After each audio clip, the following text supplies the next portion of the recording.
Salah satu ijazah yang diberikan Kiai Haji Maimun Zubair, bagi para seseorang yang ingin mencari jodoh adalah wasilah di makam Nyai Hamdanah Asnawi Kudus.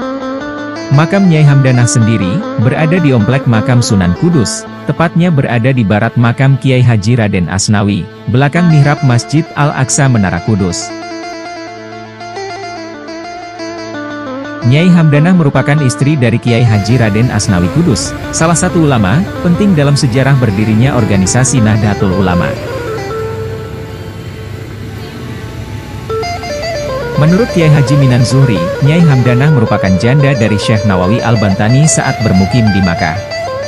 Sepeninggal Syekh Nawawi, Nyai Hamdanah dinikahi Kiai Haji Raden Asnawi Kudus, setelah sebelumnya dijodohkan oleh Kiai Haji Jalil. Kisah Ibu Masfiah yang pernah berjumpa langsung dengan Nyai Hamdanah saat diajak sowan ke rumah Bendan Kudus. Nyai Hamdanah memiliki wajah cantik, putih dan berhidung mancung, mirip orang Arab dan India cantiknya. Dari pernikahan Kiai Haji Raden Asnawi dengan Nyai Hamdanah melahirkan 3 anak, yaitu Kiai Haji Zuhri, Nyai Azizah istri Kiai Haji Soleh Tayu, dan Nyai Alawiyah. Kisah wasilah jodoh ini sudah terbukti kebenarannya tuh ketika ada seseorang yang sedang galau, karena gagal menikah dengan calon yang sudah dihitbah. Singkat cerita, wanita yang mau dinikahi tiba-tiba menolak dan tidak mau dinikah dengan 1000 alasan. Alhasil orang tersebut minta saran kepada gurunya. Saat itu, gurunya ingat ijazah dari Mbah Maimun Zubair Sarang, untuk dimudahkan dalam mencari jodoh perlu wasilah ke Nyai Hamdanah. Akhirnya dia pun mengikuti.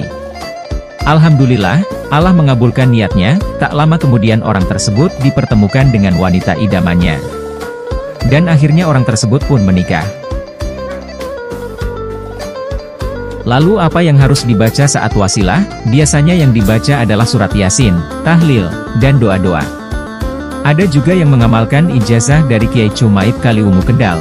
Saat wasilah di makam Nyai Hamdanah, hendaknya membaca surat Al-Ikhlas 313 kali, dan syalawat 1000 kali. Jodoh sebagaimana rezeki, adalah ketetapan dari Allah Subhanahu wa Ta'ala.